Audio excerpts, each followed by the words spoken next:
Hi, this is Joseph Williams, son of John Williams, and you are watching the Nerfherder Council.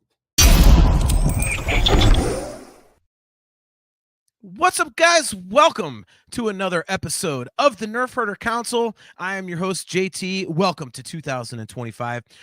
We are live on Facebook, YouTube, and also the Facebook and YouTube of the Virtual Cantina Network. If you are watching on either YouTube channel, don't forget to click that like button, the subscribe button, and also the notification bell so that you are notified every time we go live. As always, guys, we are brought to you by Audible. Go to audibletrial.com/NHC for your 30-day trial and a free audiobook download. If you would like to get customizable Nerfherder Council swag, just go to shop.nerfherdercouncil.com. AJ will be telling us about an awesome new shirt design that we will have coming up here pretty soon, probably within the next few days. And if you would like to get some awesome Virtual Cantina Network swag, just go to tpublic.com/user/virtual-cantina. For the first time in 2025, Happy New Year to my best friend and co-host. Of course, he is my brother, AJ. What's going on, man? Hey, what's going on, brother? How you doing, man? Feels like forever since we've been doing this show, right? I know. Well, we are flexible, and the Virtual Cantina Network had other stuff they needed to get done on our show date last week, so we told them, yeah, we can push it back a week. So here we are. But it ends up working out good with my schedule for my other podcast. So now everything's lined back up again. Nerfherder 1 week, Talking into Infinity another, and we're good to go. So worked out awesome for our show topic tonight too. I know, it really did, didn't it? Like, it fell perfectly on the right day for us. We're like, yeah, we could do that. So pretty cool there. Kale McLeish checking in. Always good to see you, man. He says, Happy New Year, Drakes. Happy New Year to you, Kale, as well. Always great to see you. We got the chat filling up here, which is great. Yeah, no, I'm doing good, man. As you know, we talked offline, and I had a huge bit of good news today for the family. So definitely in a great mood about that. The only shitty thing is that I had to eat a very large container of food grade crickets today, live on the internet, and it was it was not pleasant. It wasn't as bad as you would expect, but it was really, really bad. It was really bad. That's not the worst thing you've ever done live on the internet before. Don't worry about it. You joke, but it really kind of is. Yeah, it was. Okay. Which was worse? Crickets or gorilla farts? Oh, crickets by far. At least with gorilla farts, like, there's fun at the end. You know, with crickets, you just have this taste in your mouth for hours. It's ugh. And it was like, oh God. It was like, I tried to make it better because they're plain. So I put some barbecue seasoning and some adobo on it. And it really didn't cover up much. And the bummer is that when I was shaking it and I was eating out of the container, and it had to be more than 20 mouthfuls. And I thought I was taking big mouthfuls to get it done. Well, number one, they're so dry, it was a bitch to chew it all up. So the swallowing part was the hardest because there's no moisture. It was like the cinnamon challenge. So that sucked. Surprising for you. Oh, dude, you joke, but it's very true. Very, very true. You've never had a hard time swallowing in the past. God damn it. They were telling those jokes on that show too.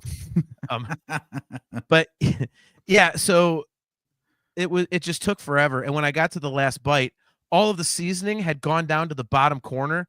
So what I had was like half a mouthful of crickets and half a mouthful, a ton of seasoning. And it was so dry, like I couldn't say anything because anytime I opened my mouth, like a cloud of dust would come out. Oh, it was awful. Oof. It was so bad. God. Yeah, and the taste did not go away till I had dinner. So it is available online if anybody wants to see. If you go to YouTube and look up the Seth Williams Show, it's from today, and I go on about a half hour into the broadcast, and then we talk for about 10, 15 minutes, and then I start eating crickets. So if anybody wants to see it, yeah, it's me, Mark. Great to see you. She says, Cricket Madness. Hell yeah. Nick Hall says, drier than Jakku. Yes, it was surprising. Not great. And when you have cricket legs sticking to your lips and stuff, it's pretty gnarly. So yeah. All right. So you have something that Yeah, it's that. All right, so you have something that you want to bring up on the screen here. We teased a new T-shirt design. So why don't you pull this up here and tell all the fine people, especially the audio viewers, what we've got going on. Well, in honor of the Skeleton Crew having its wrapped up its first season last night, as you know, we are wont to do.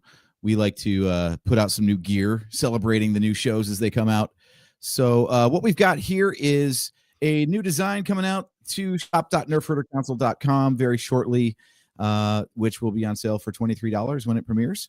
And it is, of course, the Skeleton Crew logo with our glorious name instead. So you can get your very own Nerfherder Council Skeleton Crew inspired t-shirt at shop.nerfherdercouncil.com. Stay tuned to our socials. I'll announce when that goes up live, and jump on that, like I said, as soon as it gets out there, because then it's going to be on discount as a new design. So well worth the money. I've been buying a lot of our own shirts lately to make sure that they still don't suck. So I can confirm that I'm putting my money where my mouth is on this one. How's the logo size going on the chest? I know that was an issue with some of them. Yeah, I actually I scaled it down a little bit so it doesn't print so far, into the armpits and whatnot. Okay. Or make what you want. It's up to you. I can enlarge or shrink, but just hit me up and let me know. Ooh, even more customization. Look at that. Customizing by the artist himself. I like it. Dude, this logo right here would look awesome on one of those acid wash shirts, man. Yeah. Yeah, actually that would look really cool. In fact, now I'm gonna have to buy one of those. Yeah, I have several that I want to buy, so that'll be happening here pretty soon. Look at Kale. He said, "Why does the tiny little bit of engine popping out of the corner right now look like a metal Jar Jar?" It kind of does. Nice. All right, so we are supposed to have a special guest coming on here with us. Very good friend of show. We will announce him when he makes it back on. He actually was having some audio difficulties before we jumped on here, so he's trying to do the whole computer reboot thing and get his stuff working. So we hope to have him on in a little bit here. But until then, obviously tonight's topic, we are going to be hitting all things Skeleton Crew, which of course, the season finale was last night. And as usual, guys, the views of the Nerfherder Council do not necessarily reflect those of the Virtual Cantina Network. And there could be some bad fucking language on here. So if you don't like that, it's not the show for you. And there will be spoilers. So if you guys are trying to remain spoiler-free for anything Skeleton Crew, you might want to skedaddle. All right, so here's our special guest host. Let's see if he got his microphone working. All the way from beautiful suburban Chicago, Illinois, he is one of our very best show buddies. You know him, you love him. He is the host of the fantastic Mocktails from the Cantina show. He is, of course, our very good friend, Mr. Chris Mocked. Do we have audio? We have audio. Is this thing on? Oh, Yay, audio. There we go. Holy shit. Sorry about that, boyos. Happy New Year to you. What's up? I think you planned that because we literally just went into the intro of what we're going to be talking about. You missed the whole show intro for about 8 minutes of talking about other crap. No, I heard about the crickets because I was tuning in on my phone. And Nice. let me ask you this. What the hell were you getting out of this eating cricket thing? I lost That's a a fair bet. question. I You lost a the bet. Okay, now Yeah. what was that bet? So it's a local show here. It's a guy named Seth Williams who was a co-host for the biggest afternoon drive show in Cleveland for 25 years. And the host passed away a couple years ago, and now Seth does his own show on the internet on StreamYard and stuff. And I go on occasionally because my best friend Chris Aiken is co-host. And I do a little Cleveland Browns segment during Browns season for them. I do a 5-minute segment after games and shit. Well, we did a bet, and Seth is just the ultimate negative Nelly. And so he's always, they suck. They're going to lose everything. And so this year Chris got me and Seth to bet on how many wins. And I had said they were going to go 10-7. And Seth said, he said, they're going to win 4 games. So basically, if they won more than 4, Seth had to eat crickets. If they won 9 or less, I had to eat crickets. Well, of course, they won 3, so I was the only one that had to do it. So today was paying off the bet. It was a Cleveland Browns bet. Yes. I think Seth should have had to eat crickets too because he was wrong. Well, dude, you guys are both wrong. He said maximum 4. His was a maximum. Mine was a minimum. Damn it. It's So, an over yeah. kind of thing, right? Over. Exactly. I Exactly. gotta So, I gotta check that segment out, or do I really want to see gross shit? oh yeah, no, there's no puking, but there's definitely some facial expressions, and I'm sure. yeah, and boy, they were having a blast with it. So, yeah, You're it's gonna see definitely. my facial expressions when I just heard about the news that you were eating crickets. Oh, it's not pleasant. Believe me. Believe me. They were calling me a trooper, and I'm getting text messages like, I can't believe you actually went through with it and all that kind of stuff. So, all right. So, Chris, thanks for coming on. First of all, Happy New Year. I haven't talked to you in a bit. Haven't had you on the show. So, how Yeah, are happy, things? happy New Year to you guys, man. And that was quite the introduction he gave me. A special guest. I'm humbled by that. You guys are kind of like we got a little bit of a mobster thing going. You guys support my show. You've been supporting my show for a long time. When I get an invitation to be on the Nerfherder Council, I can't say no. Because you guys have been supporting me. I love being on the show, but I also feel like it is my way of supporting you guys. Aside from tuning in when I do tune in, I thank you again for the invite, man. I really appreciate it, and I'm so happy to be here talking about Skeleton Crew tonight. Not a problem. I'll let AJ ask some questions because he's got a lot of stuff that he wants to get to. But I wanted to have you on because we've done season recap shows with you before, and Right. I mean, you're a host of you're a host of your own show as well. So I mean, you know how this rolls, and I think you've always brought some awesome input to the show. So I loved doing this with you. Well, thank you, man. It was like, yeah, no problem. I mean, it's always a blast. So I figured, hey man, let's get Chris on and do it all over again. So Star Wars is all about the continuity. I've been on the review shows before, so why not keep it going, right? exactly. All right. So AJ, why don't you start us off here? I don't know if we want to wait till the end to give our overview of the show, or if you want to start getting into some of these talking points. Because you said last night, like, how long are we going? I got so many things I want to. Like, Oh yeah. No. First off, I love the fact that Chris, I have no idea what your thoughts are on the show. So this is going to be like a live react to your reaction. Yeah. We don't actually know what you think. You could be like, this is the worst thing ever. This is like the Eope shitting in episode 1, as far as I'm concerned. I don't know. Maybe you're a hater. Who knows? We're going to find out live. But yeah, I would like to just set the table with like what you all thought of the show. Just general overview thoughts. Like, is it S tier, A tier, the whole tier list thing. God, I mean, this is blasphemous. It's Star Wars. I love everything Star Wars. I know I'm the odd man out, especially in this new era, but I felt this show was the most fun. It's the show that did not leave me with Star Wars blue balls for once. And I felt like it really played out like a movie. Now, I did sit down. I got really tied up in the Christmas spirit. So I did not watch one episode of Skeleton Crew until New Year's Day. And I watched 6 episodes. 6 episodes. I did not watch anything until the next episode, which was last night, and the finale today. So I did it in 3 sittings. I got to say, man, binging a show that only has 8 episodes. I really enjoyed that experience. I did not really do that intentionally.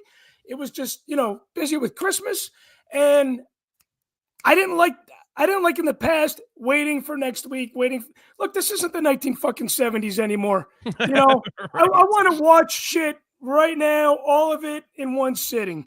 I know everybody likes gathering around in the room, waiting for the next week to happen. I missed out on that, and I really think that this added to a great experience that I had watching this. Overall, the acting was phenomenal. It reminded me that people need to stop tooting George Lucas's horn, me included. Jake Lloyd was really not that great compared to the kids, especially the female lead as a kid actor in this Skeleton Crew show. She fucking nailed it. I thought it was brilliant. Yeah. Kale McLeish says, I got to be honest, I'm watching this to find out if it's worth picking it back up. We watched the first 4 and gave up. It's the first Star Wars show where I've thrown in the towel. Wow. Okay. Wow. Interesting. Okay. Usually I recall the fourth opposite way. episode. That's where Kim gets introduced, right? The beakless owl, basically. Yeah, I think so. Yes. Yeah. Well, I mean, yeah, Chris, I'm with you. I really enjoyed it. We'll get to the ending later. I think that's really my only complaint. AJ, I'm gonna steal your phrase, but you know, when I watched it last night, I texted AJ about it. He said he used the term "wet fart" for the ending. So, yeah. So that's, other than that, that's really my only complaint. I think what I love about this is it's like, to me, this is like the most fun Star Wars property that they've done in years. Yes. All the rest of it's fun because it's Star Wars, but it has a serious vibe to it and stuff, you know. Andor, definitely, there's not really a lot of light moments there. Kenobi, is great. But speaking of binging, by the way, Chris, if you binge Kenobi, like that's the one to binge. It's like one giant long movie. It is fabulous if you do that. Plus, it only ruins one day of the week instead of 6. Oh, shut the fuck up. Man, show me on the doll where Kenobi touched you. But yeah, like not a fan of Kenobi, I take it. Oh, he just won't stop crapping on it. It's such an argument between us. I loved it and he does not like it at all. John's got the space whales, I've got Kenobi. There it is. Yeah, but I think what's awesome about this one is, like, I was afraid it was going to be a little too kiddie-ish. And I think it does stay a little bit in the kiddie realm a teeny bit. Yeah. But I think that's fun because it's unique. I like that about it. And I think what's especially cool about it is, like, you know, we've had child heroes before, like, you know, going back to Kenobi, you had like young Leia, you know, you had Jake Lloyd in Phantom Menace and whatnot, but it was like they were part of the story. You know, it was like all the stuff was happening. They weren't really, you know, the catalyst per se. Whereas this one is kind of like, for kids, it's like the little kids are the heroes and the little kids are the center of the action. It's like little kids can look at this and go, oh man, I could do that. Like I could go take on the bad guys and fly across the galaxy. Like, I thought that was really, really cool.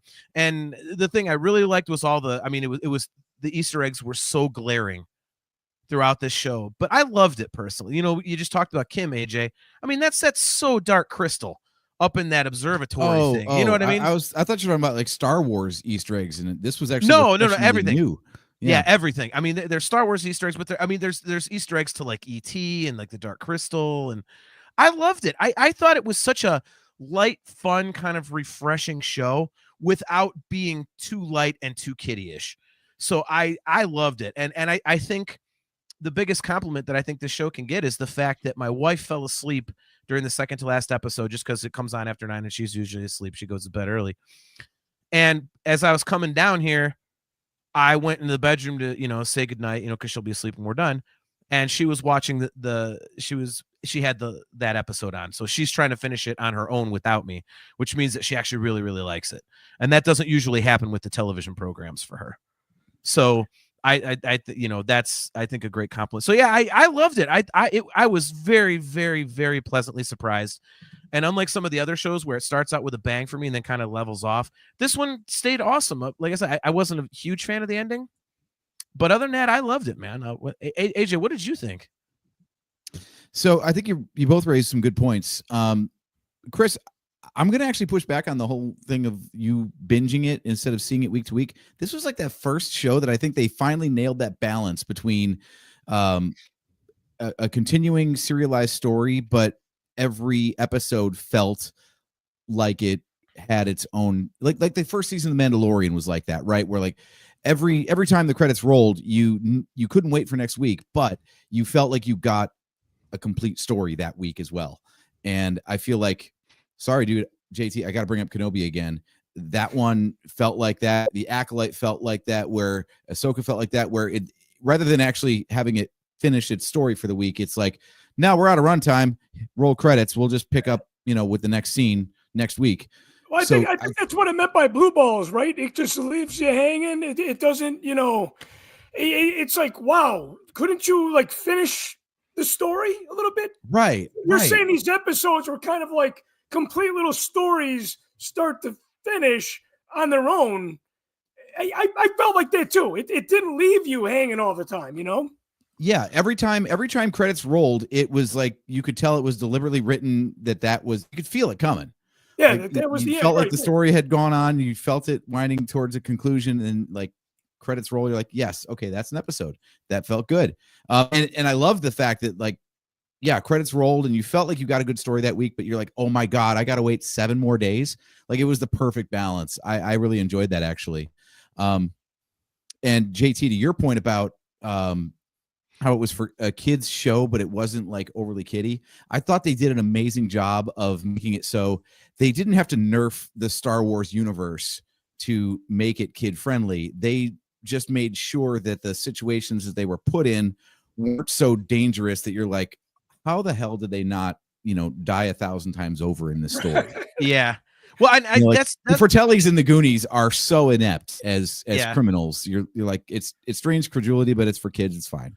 This like didn't do that. When the pirates were being pirates, they were being pirates. And Yeah. all throughout, like what was it, Fern, I think, said in the finale, where she's like, we found good people out there too. Like, everywhere they went, they were in a bad spot, and someone, a grown-up who was capable, helped them out of it. It wasn't like they fought off everybody on their own and all the grown-ups are stupid all of a sudden.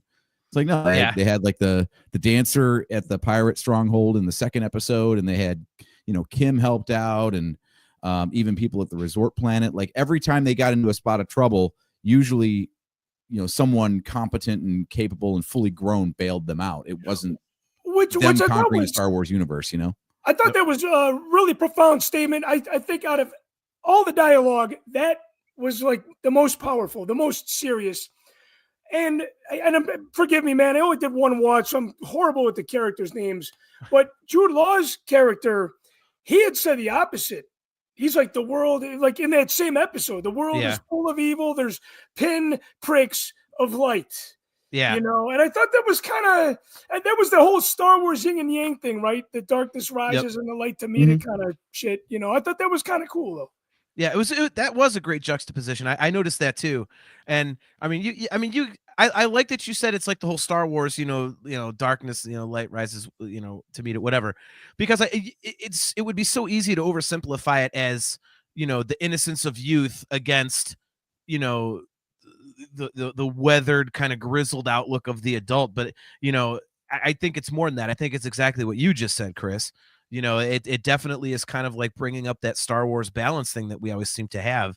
So, I completely agree with that. And to your point, AJ, about, they're not the ones kicking ass and the adults are all, a bunch of schmucks and all that. That's something I wanted to bring up. The one thing that I noticed that I loved about this show was that they did an excellent job of having tension in these episodes, because like you have to know that all the kids are getting out of this. As much as I thought it would be awesome if they murder off one of the kids, because I love those dark things where everyone goes, I remember you saying that. Yeah. When everyone's like, wow, what the hell man, was that? And I'm like, yes. Yeah. Like I love those swerves. But anyway, like, the kids are making it out. But in almost every episode, there was something where you're like, oh my God, like you felt like, oh, are they going to get out of this? Like, they really did a great job of making it feel like there was actually something potentially bad that was going to happen. Like, how are they going to get out of this? I love that. And so it was, I just think this was done so well. It hit all the marks for me. I was engaged the whole time. And you guys bring up a good point about every episode being kind of like its own little adventure. I think if you watch one episode, you get a story, but it also ties into the bigger one. I mean, it was just awesome the way that they did it. So I really liked it. And, Chris, to a point you made earlier, the acting I thought was excellent too. The kids really did a great job. It was the whole thing. Like, I just can't say enough how much I liked it, but those certain aspects of it, I really enjoyed. Look at Kale McLeish, John just being low-key Anakin just there, right? Miranda Helmet, great to see you, Miranda. She says, I always gravitate towards droids, so I really like 33. He was really endearing. He was fun. Jacob Rossoff, 7 out of 10 podcast. Nice. All right, we got a review. I'll take 7 out of 10. Better than usual, so I'll take it. Yeah. Our scores are coming up in the world. John, Yeah. you say they were always putting you in a situation where like, how are these kids gonna make it out? And I think it was episode number 6 at the end where they essentially took off in the skeleton of the ship, right? Yeah. When they hit that button that Yeah. they told her not to touch. I watched that part over. I kept rewinding it, and I really liked the look. It was Neil and the lead girl. Like, oh, what's the lead Fern, girl's yeah. name? Huh? Fern, yeah. Fern. Yeah, so Fern and Neil, they're looking at each other, and she hits that button like, look, we're not gonna make it out of this. Why not do what we were told not to do and see what happens? Yeah. I thought that was a really cool scene. That was one of my That was I did too. Yeah, that was one of my favorite things about the writing of the show was that like everything paid off. If you Yes. saw something earlier, the term is Chekhov's gun. And no, it's not a Star Trek reference. But the idea is if you introduce a plot device, it must pay off later in the story. So like you saw a giant gun at Akron. Well, then there's right. What is it actually called? Ed Atten. Ed Atten. Just think No. The clone of their home world that they went to, that they had to like be child Oh, the soldiers on. clone. that was AJ. That was at Canton. Yeah. That's a Northeast At Ohio Portage. joke, Chris. Yeah, I was gonna say like Anyway. Canton, Ohio. yeah. That's Yeah. So, Canton is next to Akron, and since he just said at Akron, I had to. Never but mind. yeah, they went to the clone planet and they saw that there was a giant, fucking gun on top of their school. So you're like, you just know that at some point when they get back home, they're going to use a giant fucking gun on top of their school. And they did. It took until the season finale, but they did, and first thing that 33 says is never push that button. And then what do they do in episode 6? They push the button. Push Yeah. the button. I think it's okay. Ed Atten is like this sheltered planet. The parents are trying to shelter their kids, protect them from all evil. The kids leave home. They get a chance to see good, evil, danger, adventure, that sort of thing. It's kind of like a life lesson, right? It's like you just can't stay sheltered. I can't keep my daughter home until she's 35 years old. She's got to go out on her own eventually and figure shit out, And I think they kind of did a good job with the story writing. Like you said, they saw the gun at the top of the school. What did they do when they got home? They kind of used what they had seen in the outside world, brought it into their own home planet, and used it for their own good, for better. Yeah. Right. Yep. Yeah, I totally agree. Like the whole thing just ties together so well. Like nothing seemed like they just like, shoehorned something in there. I mean, maybe the ending a little bit, like where he could just kind of like, all right, I give up. Like, what the hell is that? You go through the whole goddamn show of like, you're never giving up. You got to get the treasure. And all of a sudden it's like, I'm done. Like, okay. I didn't like that, but everything else, like, it just seemed to fit so well. Like they would write little things in that would come back later, and it just worked just excellently. I love how they did it. I thought this was a very smart show in terms of the writing in that respect. So I thought that was really cool. I really enjoyed that aspect of it. I had forgotten about seeing the gun earlier on top of the school earlier in the season. I had totally forgotten about that. Now, what do you guys think of Jod? Because he's a really interesting character. Were you guys like me waiting for him to, like, my headcanon was not the cannon on top of the school, but my headcanon said that he was going to turn against his pirate cohorts in the finale to save the kids. When the kids were in like real peril from the pirates, he'd like switch sides, and be the hero at the end. That's And it what didn't you were happen. waiting for. Yeah, that's what I figured would happen. Sure. Because he we saw that he was a pirate, but he seemed to have some like genuine concern for the kids along the adventure. So Yeah. I thought that when they were really threatened by his own group, he would turn on them and save the kids, and that didn't happen. So what do you think about that? Well, I thought we got the will he or won't he, and the answer is no, he won't. Well, I thought first of all that whoever was writing these names, I think, had a stutter, because I think his name was supposed to be, Jod Nawood, because we got Jod Nawood, and then we got Atten. So, I think whoever's writing it was supposed to be Jod Nawood and Atten, and so that's what I thought. But no, seriously, yeah, I thought the character was done really well because I agree with you, AJ. Like up until the end, like you weren't sure how this was going to go down because he did kind of flip flop. At one point he was being really good to the kids, and then all of a sudden it's all about the treasure, and then he's being good to the kids again. Like you're kind of on that teeter totter with him. So I thought that was really cool. I would say that my only complaint about it was, the guy's got the Force, like he's a Jedi or not, but he does have Force abilities. And I thought there were sometimes like it was kind of obvious he was in a spot where he could have used the Force ability but didn't. And I guess the finale kind of answered that, where he wasn't overly strong in the Force because he couldn't yank the lightsaber away from two people or whatever. And so I guess that's the explanation for it. But other than that minor little quibble, I thought it was great because it was like you're in that gray area, like what side is he on? And then you kind of find out at the end, like he is kind of he's a good guy, but his love of treasure kind of outweighs the goodness. It's like, all right, if I can have treasure or be a good guy, no offense, good guy shit, I'm gonna take the treasure. Yeah, I feel like I feel like greed definitely took over, and in that finale episode, definitely power. Like he had control. He killed the machine, essentially running the city, and you could just see it in his eyes. He's like, wow, I have, and people are listening to him when he's telling them what to do. And so I think greed and power, and I think a little bit of fear of abandonment, because we finally find out, that he was with a Jedi, rescued by a Jedi, and he saw her die. I believe he said it was a female Jedi. He saw her die, and I think that might have left him broken and heartbroken. And at the end of the day, too, a scoundrel is a scoundrel. A pirate's a pirate. I don't know if you guys noticed this. I noticed this in a couple episodes earlier, but at the end, when the light went on and everything was white, man, his shirt was even the color of Lando's shirt.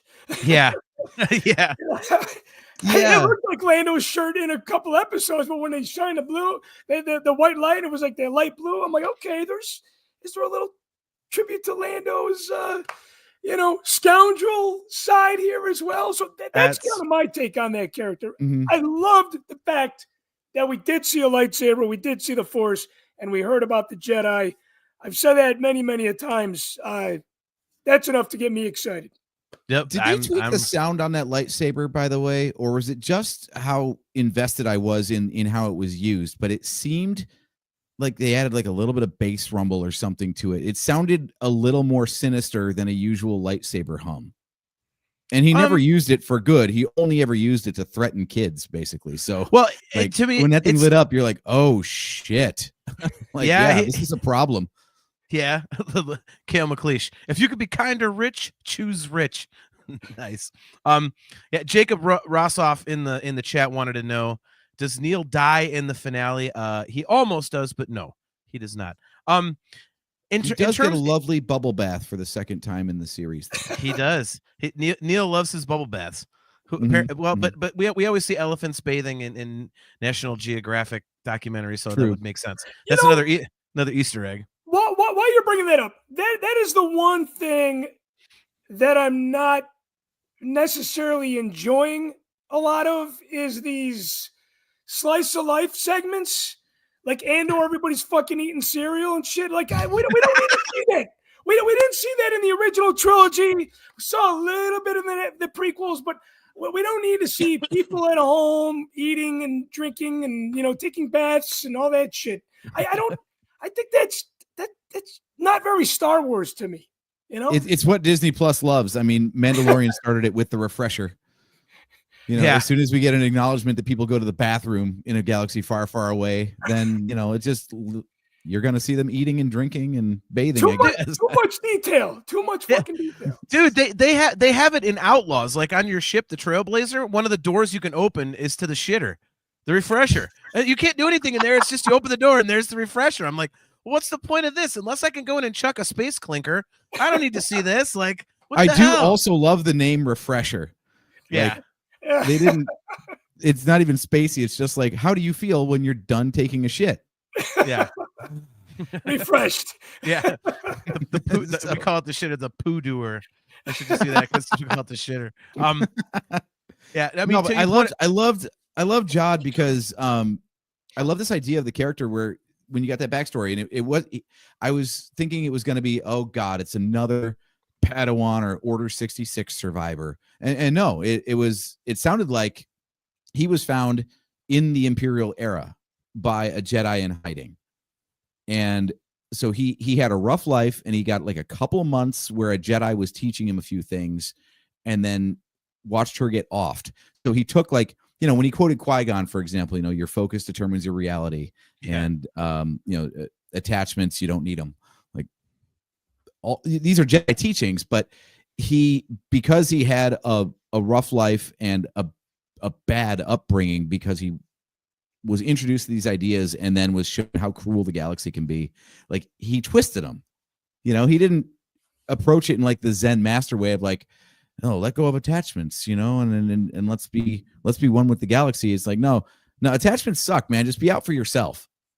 Like, he took the no attachments thing as in, be selfish. That's the way you get by in life. And if you just focus on getting more shit, that is how you end up being a winner in life. So I love how they were able to like take like snippets of Jedi teachings and apply it to a pirate's lifestyle. It was amazing. And that's exactly, I think what would happen is, like, if you get introduced to these things, especially as a kid, and your eyes are open, like, oh my God, this is cool, I'm going to learn all this stuff. And then you see like how badly that can go.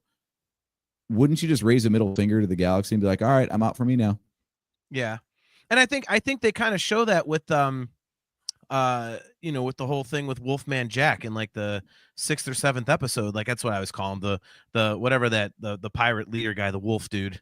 Brutus. But was it? Come on, man, you're an Ohio State fan. You didn't remember Brutus? I'm bad with the names, man. You know this. Yeah, I'm super bad with the names. Yeah, look, I just 12 times. Right, exactly. Yeah, but I think I think they even put that on display. He catches Brutus in that big claw, on the ramp of the ship, and basically this guy wants him dead, and he's got him there, and you're thinking, okay, like, the Jedi thing to do if you follow the code and whatnot, you're not killing helpless people, Yeah, and right. But to follow the whole thing in Solo with Beckett and Han, they did the cool thing, which is, this guy's my enemy. Guess what? I'm gonna put a lightsaber through his friggin' forehead. Like, that was awesome. Like, he's like, all right, this guy wants me dead, so I'm killing him. Like, that was cool. So I that added to that gray area, and the whole sense of he's had the Jedi teachings, he's force sensitive and can use the force a little bit, but it doesn't follow that way of thinking. And so I thought that was awesome, because it kind of it reinforced the whole pirate mentality and what he was really after. And again, I just said it, I'll say it again, I think it defines it well. It added to that gray area, and so I like that they did that, because that is not a Jedi thing to do. But he did, like you said, he used the Qui-Gon line and all that kind of stuff. But then he also just offed one of his enemies when he was completely helpless. I think there was a little bit of a power thing with that too, because I know the crew was more with Jude Law's character and not Wolfman Jack. And you saw that twice there. And I think it was feeding into his head with the power control. The way that you guys just described that character, I think that's why he did not help the kids at the end, because that's truly who he was. Even though he had a little heart along the way, or was that really a scoundrel, lying and kind of betraying the kids and not really giving a shit, because he turned his back on them quite easily, Yeah. I think he's still in the gray area, though, because he would have had a much easier time with his grand plan once he reached the planet if he had just offed him.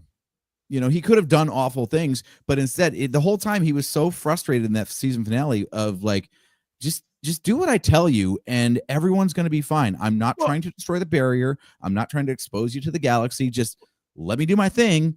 You guys will be fine. I don't want you to do anything. He actually says, like, just do your normal life.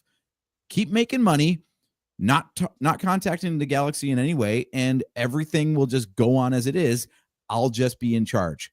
Well, That's he specifically says, I don't want to hurt anybody. Yeah. Like he flat comes out and basically says, I'm not trying to like kill people here or hurt people. It's just I want to be rich. Yeah, he seemed like genuinely upset and frustrated by the fact that they kept on thwarting him, not because he was getting thwarted, but because like he's like, I'm gonna have to do some things I really don't want to do if I want to put you down. So just don't fight me. Yeah. No, that's a great point, dude. I mean, you're surprised that he did not die at the end. I thought we would at least see him get arrested. I thought it was weird that they just left it like he's up there, but no one's coming after him that we know of. So maybe if there's a season 2, he's going to be like in hiding on the planet, or he'll find some way to escape. I don't know. Yeah, that Chris, for me, I don't know if I was surprised so much, but I would say if I had to think about it, probably not, because he is a pretty cool character, and because of that gray area, I think there's a lot more you can do with him. So if you do want to have like a second season, I think having him there to build off of is pretty cool, you know. And I think there's much more there to explore. So if I had to think about it, I would say I'm probably not surprised, because they didn't want to Darth Maul the guy. Like if he turns out to be like insanely popular, and then they're like, oh crap, we offed him. Right. Like now all they've got is the Jod Nawood backstory. Mm-hmm. You know. Yeah. I feel like though when it was over, I felt like it wasn't one of those things where I'm like, okay, is there a season 2? They could have a season 2, but I felt like the way that they left it was like an end of a movie. Like, okay, there's a little bit of a ending feeling here. You guys say you didn't like the finale. Can I ask you why, or you don't want to get to that just yet? I mean, we can talk about it. Perfect segue. Yeah, JT, go for it. It was a little anticlimactic, I think.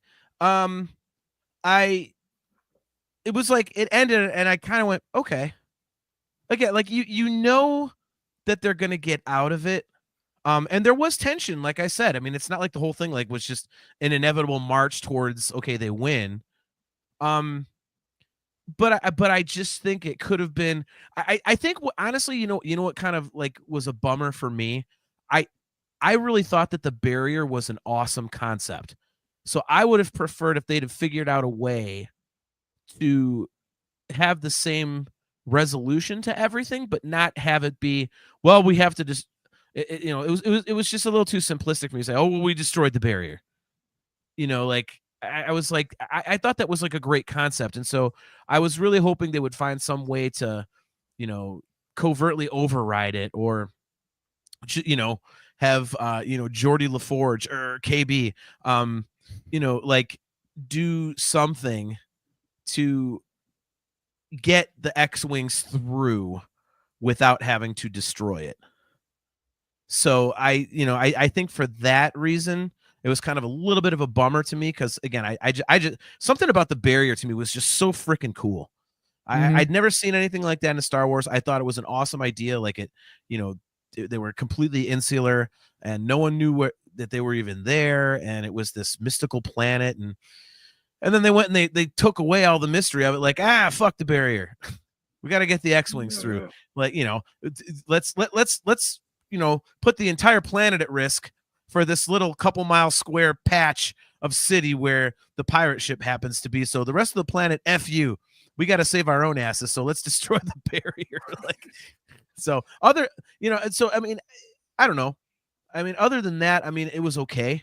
I mean, there really wasn't a good way to do that, I suppose. And again, the other thing was, I just felt like Jod kind of gave up. Like the whole show, he was like absolutely refusing to give in. Like, I got to get this treasure. And then all of a sudden, a few X-Wings come down, and he's like, it was like Jar Jar at the Battle of Naboo. Like, I give up. Like, he just all of a sudden out of nowhere, he's like, yeah, no surrender, Jar Jar. We shall think of something. I give up. Like, it was kind of like, really, just kind of, so I think AJ's description of like a wet fart is kind of apropos there. Like, because it really was like I just stands there. He's like, he's done. I was like, really? You got a blaster. Yeah, Like, he what is- did what just get stupid in that finale, didn't he? Like it would Yeah. have been pretty easy to win, and he just made all the wrong choices. Just start wiping him out. Like, what's the kid gonna do with the lightsaber? He doesn't know what the hell he's doing. Just shoot him in the face. Like, oh, you got a lightsaber? That's not really gonna help you. Like, it might help me, but it's not gonna help you. Just blow them all away and be like, all right, back to the plan here. Like, but Hell, they, if his plan was for them to just keep making money and having him be in charge, why did you send your ship down to start just randomly shooting up the suburbs? Yeah, You didn't right, need to. right. You could have just been like, hey, they're gonna come in, they're going to take the money. Don't mess with them. Everything's fine. But Yeah, as soon they as did you kinda start just gunning come in down and- civilians, yes, now they're going to fight you. Start Yeah. blowing shit up. Yeah. right. Yeah, I thought that was a little unnecessary, right? And if the whole thing is around, okay, dude's holding a lightsaber. See, damn it, now you're making me like shit on my own favorite show. But right. if that lever that's going to like take down the barrier is the problem, and you've got a lightsaber, cut off the lever so no one can pull the damn thing. There Right, you right. go. Right. Look at Chastity. Holy 90s flashback, Batman. Geordie LaForge, wrong franchise, John. Oh, I'm aware, Chastity. I just, I think all of us who like Trek as well as Star Wars kind of saw her Yeah, at first. we're I was like, oh, that's sympathetic. I've got my LaForge bear back there. That's So a where's- double where- Star Trek Easter egg. That's from Lower Decks, referencing Next Generation. So some we go. reading rainbow. Yeah, I mean, wouldn't it be funny if they did that? Just do like the actual real world stuff instead of the Star Wars thing. Like they're like, oh well, that lever that totally, will blow up the barrier, and then you're screwed, John. And he just walks over to the lightsaber, is like, whick, cuts off the lever, and they're like, ah, shit. Mm-hmm. So the dad's just sitting there behind the computer, going, God damn it, now what? Like, it's like, all right, okay, we're kind of Yeah. screwed. Like, But just do that. John, I think you make a good point too. It's like, yeah, there's a little bit of issues with some of this, even though, like you said, AJ, the writing was great. And when there's a problem, like the barrier, for example, they just kind of threw out the security of it right Yeah, out the window. But you know what? What is an easy way to do that to wrap up the show? no, I agree. That's the one thing I was thinking of. Like when people say, "Oh, that sucked," I'm like, "Well, then what would you Okay, have well, how done?" would you do it different, right? Well, Yeah, I don't know how you would. I really don't know. that's what I'm saying. Like, keep the barrier somehow. And by the way, the other thing about the barrier, it protects the whole goddamn planet. But one wide open lever is the key to, like. I mean, god damn it. I mean, the Nostromo and Alien, you have to have like 18 different codes to blow the goddamn ship up, but to protect the whole planet in Star Wars, it's one damn lever. It's such a science trope, like science fiction trope, or Star Trek has the same problem where like they go from planet to planet, and yet it's just this one little tiny area. This one little like half a suburb apparently speaks for the entire planet. Like you said, Right, oh right. my God, these 4 square miles are under attack right now. Well, So let's shit, open let's up just the expose barrier. the whole planet. And Yeah, that's what I'm saying. can you imagine being can you just be like, okay, so if we're like in that suburb right now, I'd love to know what Kale would think. Like he's just going about his day, on the opposite side of the planet, and then all of a sudden the barrier's gone. He's like, what the fuck just happened? Yeah, Like, god damn it.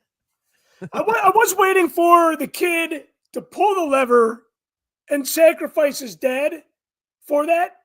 That'd be You know, awesome. I was kind of, but I don't think Disney was going for the dark side of the show. I thought when they were getting into a tug of war with the lightsaber that Jod was going to pull them and the saber towards him, and they would turn on the saber.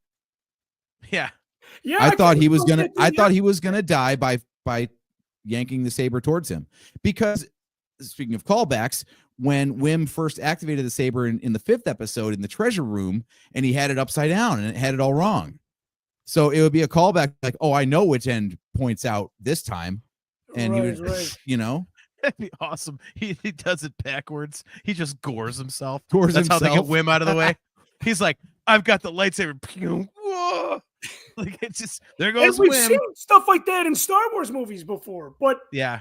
this, John, it took me the 4th episode or maybe the 3rd episode going back to the top of the show, you were saying you felt like it was a little too kiddish. I felt the same way. I got over that just like you did, but I was like, yeah, you know what? Is this? I kept yelling at my daughter in the other room. I'm like, you never saw Star Wars. You should be seeing this now, you know? Yeah. I mean, No. she saw Jedi and she saw Empire, and but I felt like this would have been good for a 10-year-old like my daughter because it's much more relatable on that level. You know, even though it's a throwback, right? Stuff that we love. It's a throwback to our childhood, a smidge. A throwback to the Goonies a little bit. Yeah. You know, so I think at the end of the day, that's what made it enjoyable. But at the same time, we didn't get a lot of that dark stuff. We didn't really get any, you know, any deaths like that were over the top, like we saw in other projects. And I think I kind of missed that. Again, that's what I love about Rogue One. Everybody fucking dies in that film. Wouldn't it be I great think if they Brutus in the head, shooting Brutus in the head when he's already entirely captive to that like loading claw? Yeah, that was kind of brutal. Yeah, that was kind of brutal for sure. Especially right in front of the kids. They should have just ended it. They should have done the Rogue One ending to this one. Like everyone's all happy as much as you can, but then one by one they knock the kids off. Like you knock off one kid, everyone's like, what? The planet blows up. You know, yeah. All of a sudden, Neil's in the turbo laser, and it just blows up with him in there. You're like, what the hell is happening? You know, like KB crashes in the ship, but actually crashes. You see the big explosion, and you know, at the end, like, you know, she comes sliding down on the credits, but it's like she's actually like, you know, she croaked corpse. Then, yeah. Yeah. Oh, so Wim has to survive though. Wim has to survive and go off with Jod to become a pirate because he's going to be like, oh, I see what you were talking about. Yeah, let's do it this way. Man, you weren't kidding. This world sucks. Let's go pirate the ship. Jedi away. You had it right the whole time. Sorry, bud.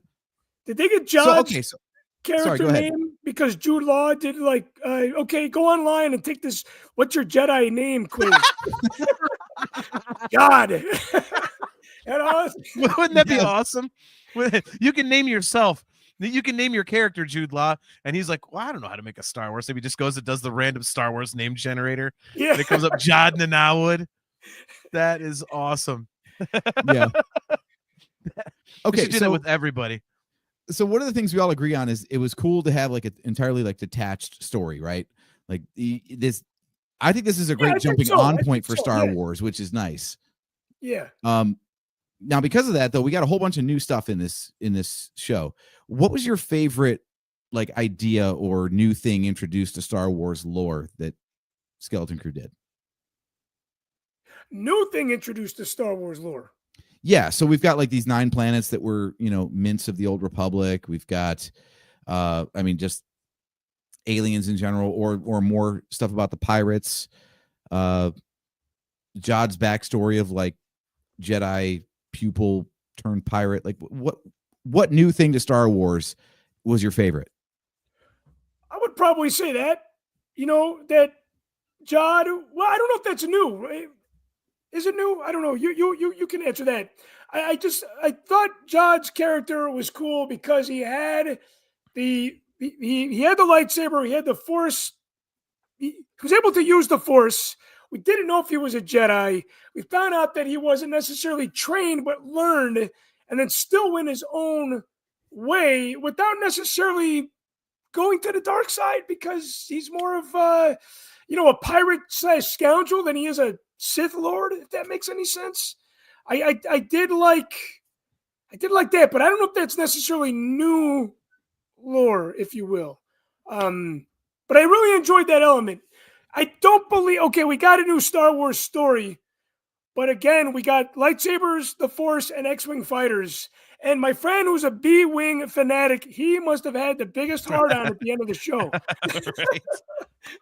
You know, I enjoyed all the little old shit coming back into the new shit. I really enjoyed that element of it. So we didn't really get something 101% new because we had all those old elements. And I think that's what scares me about the future of Star Wars. I think I prefer to have some of that old shit. They're quoting, you know, like you said, Qui-Gon. There's throwbacks to what we've seen before. I think you need a little bit of that without going crazy with the fan service, you know? Went off on a tangent there. Sorry about that. No, that's fine. That's fine. By the way, we have an awesome debate going on in the chat. Since I brought up Geordie LaForge, now the chat is debating who would win in a fight, Chewbacca or Worf. So I love this. that's our chat is the best, man. Yeah, that's awesome. You know what it was for me. I love the supervisor. I like the concept that a droid is running the planet. It's like, and I think the reason I like it is because I don't think we've really seen, at least in stuff that I've watched, and I haven't seen everything, so maybe this is already out there. But we've seen like the Matrix and Terminator, where machines take over and it's this apocalypse. Whereas this one with the supervisor, it's like peaceful and let's have the barrier and let's just make sure everybody's safe and nothing bad happens and everyone gets along. Like I thought that was awesome. Like when the supervisor turned out to be just a giant droid, it was like, I was like, that is badass. Like I just thought that was cool. Yeah, that was cool. It was unique, and it was different, and it was like, okay, yeah, I can see this working. Yeah, and it was. I was surprised by that. Yeah, I thought it was going to be like a Wizard of Oz situation where, yeah, there's the droid is the obvious call, but I thought that it would tie in somehow with what was the legendary pirate whose face we didn't see in the Hollow, Tack Renard, I think. Oh yeah. But yeah, they got that Hollow of the legendary pirate captain, and his face was all obscured. So like, I thought for sure that we were going to find out more about that guy in the finale, like he was tied to the planet somehow.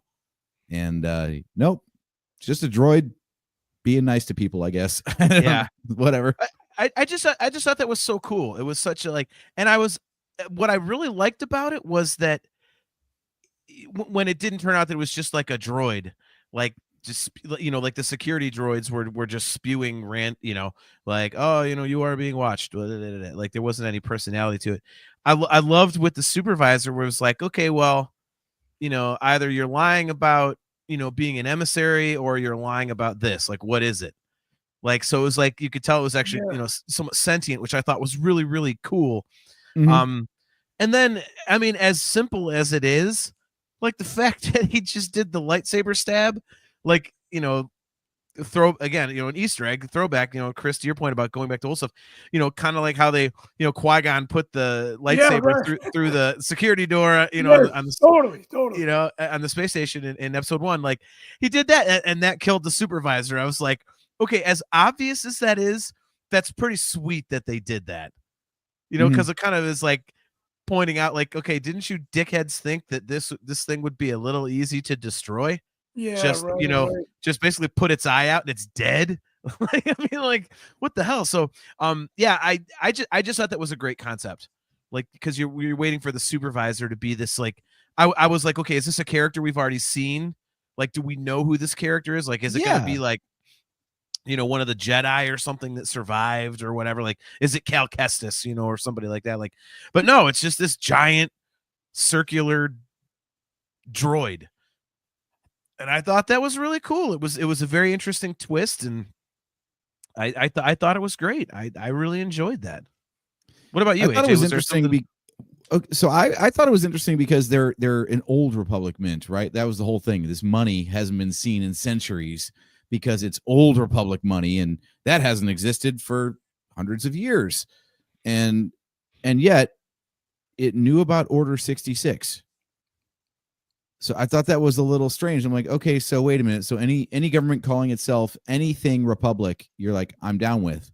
But then they started calling themselves the Empire, and now you've lost the plot, basically.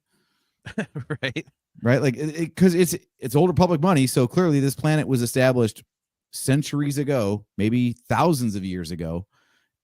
And it still was like, it knows about like the last 50 years. So, all right.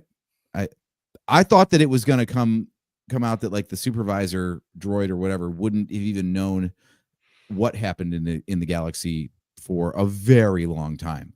I didn't realize that it was still getting updates from outside the barrier up till very recently, apparently, in the grand scheme of things. I thought that was weird. And I thought it was also surprising that the adults were like, yeah, we know we're run by a robot. We're good with it. Yeah. That was kind of cool. It's a cool concept, though. Yeah, because usually the obvious thing is, what Trek always does, which is like, rebel against the machine. We don't want to be run by a computer. But instead they're like, no, this is fine. Life is good here. We're just going to keep on keeping on. That's cool. Yeah. Right. I think that might have been one of my, and I, new, bringing up something new and also bringing up, going back to something that Chris, you had said, you said you don't like the little slice of life segments. I think for the first episode, it was a little off-putting to me to see like AJ and I said this when we talked about the first 2 episodes, when we talked about the show a few weeks ago. It was a little off-putting to see like tree lawns and like it looked like the neighborhood from ET or whatever, and it looked a little too close to Earth-y. Yes. Yes. I was like, okay, like, because I mean, you don't always have to have everything be like a space planet, and all made of metal and whatever. Like, you don't always have to do that, but I think there's a way to balance it, and I got used to it as the show went on.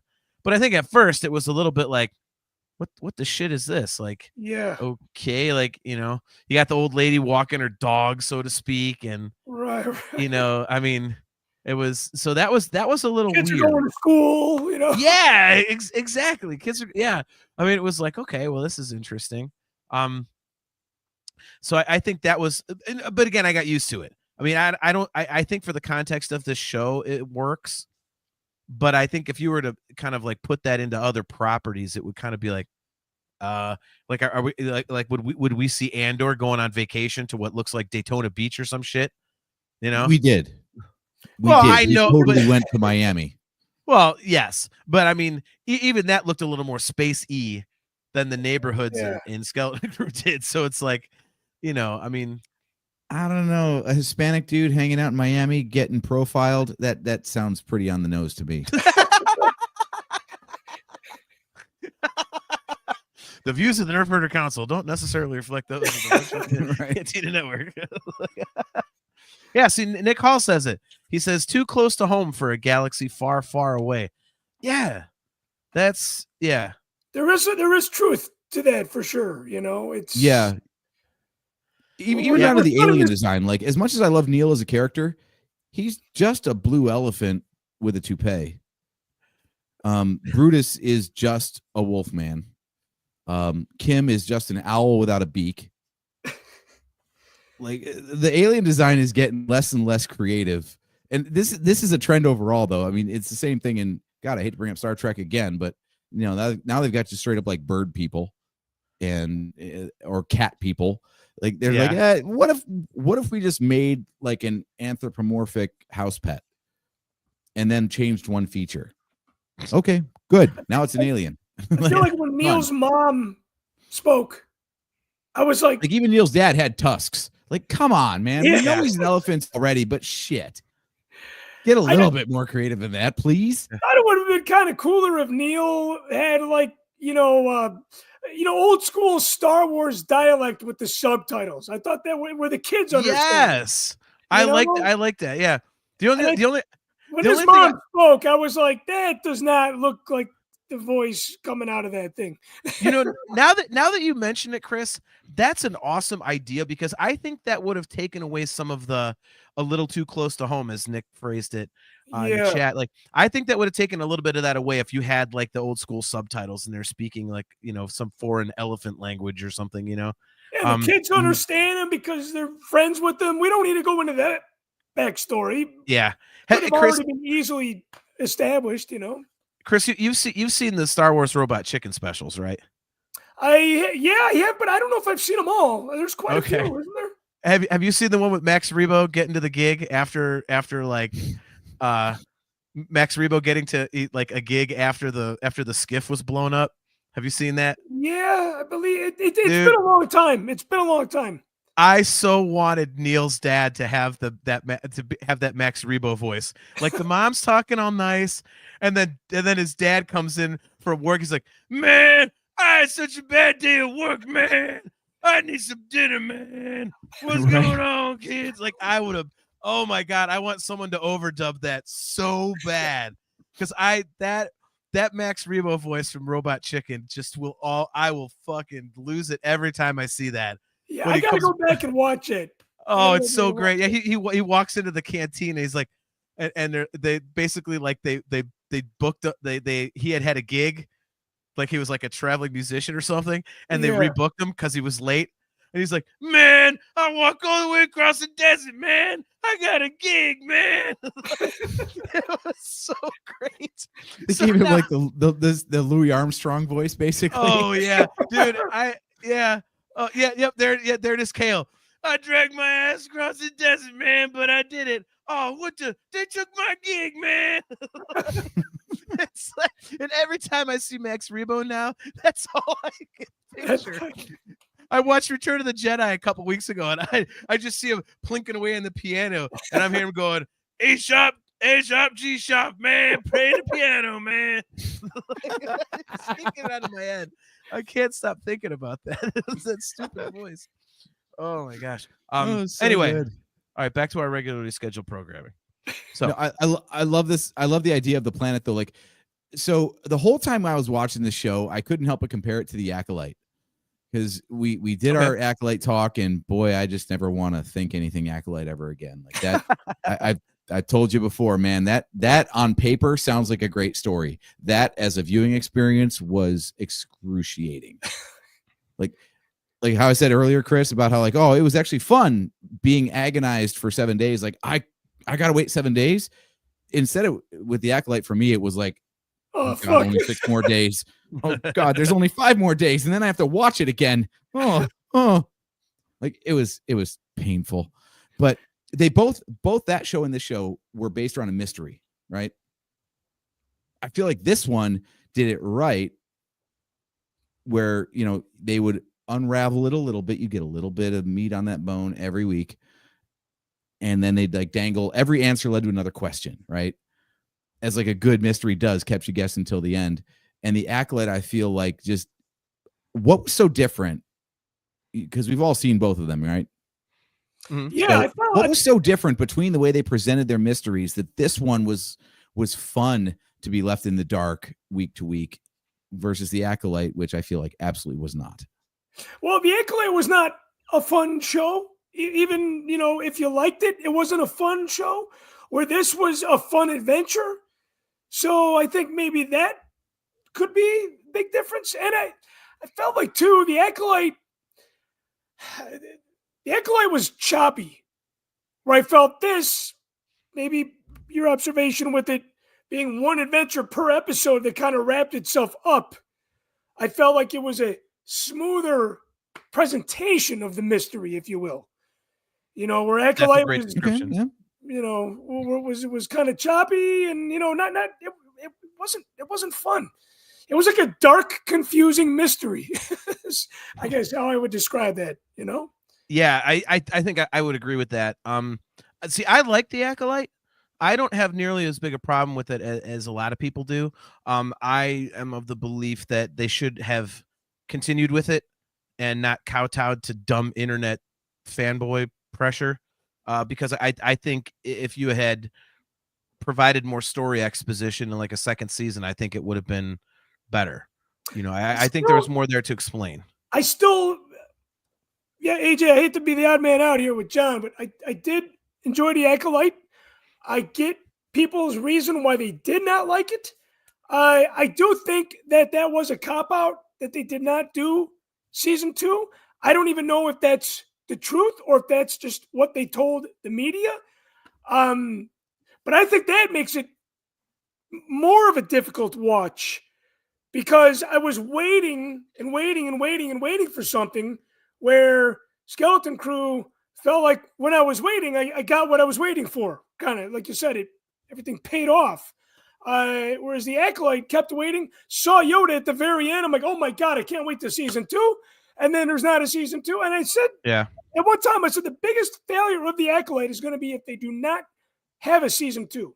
And at the end of the day, it failed pretty heavily based on the nail in the coffin there, Yeah, Nick Hall says Acolyte was setting up for Plagueis and just fell flat along the way.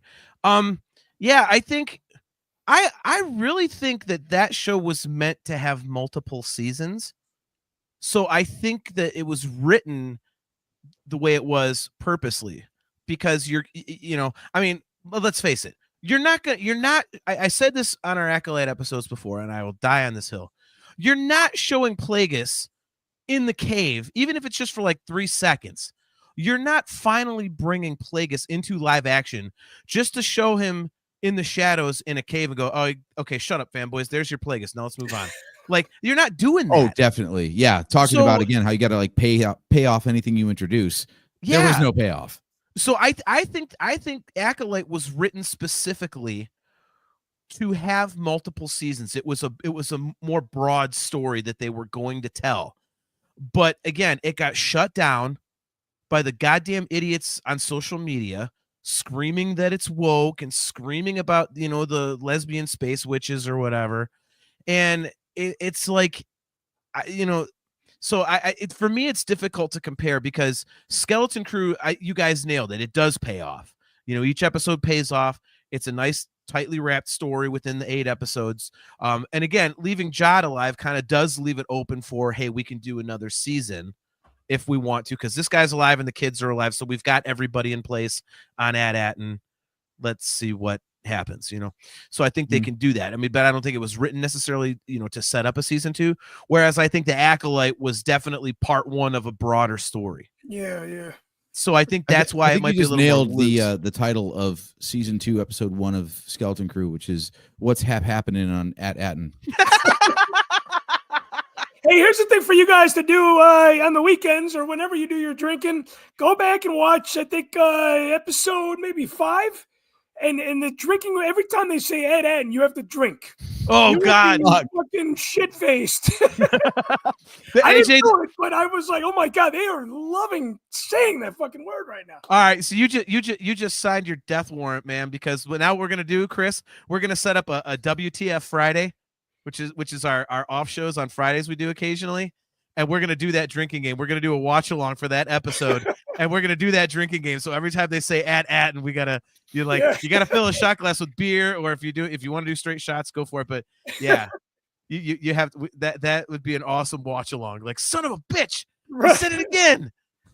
Yeah, I mean, they must have said it 30 fucking times. I swear to God. Yeah, I noticed that too. I was like, God, we get it. AT-AT, come on, all right, fine, cool.